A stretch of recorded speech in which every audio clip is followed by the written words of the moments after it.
Hello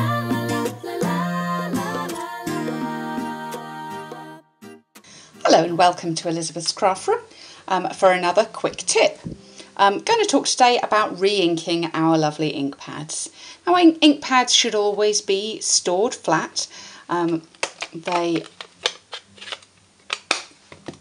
will work for a very long time before they need re-inking, but eventually you're going to need to add ink. Now, we've got our old style ink pads. You know, these are lasting people for 20 plus years, so you'll still, if you've been with Stampin' Up for a while, you will definitely still have our old style, which are the cotton type ink pads. And we also have our newer style, which is the firm foam ink pads. Now, these take a different technique when you are re-inking them.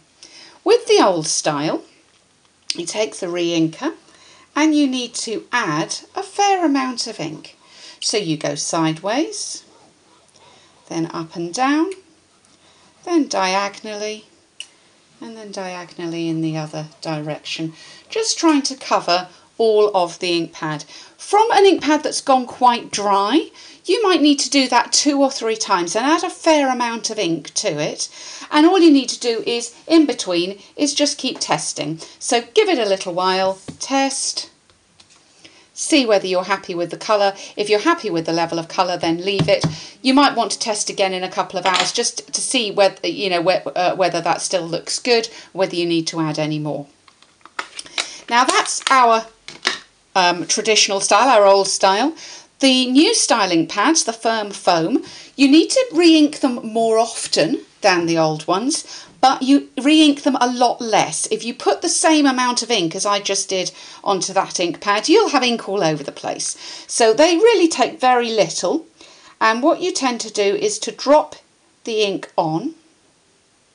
Now this one is fairly inked, so it's not showing up terribly well, but then you also sometimes need to mix the ink, and the way to do that is with the back of a spoon.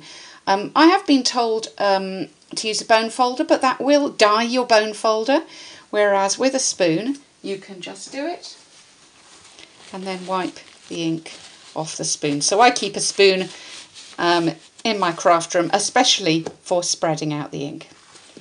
So I hope that helps. Thanks for coming to Elizabeth's Craft Room for another quick tip, and I will be back soon with more.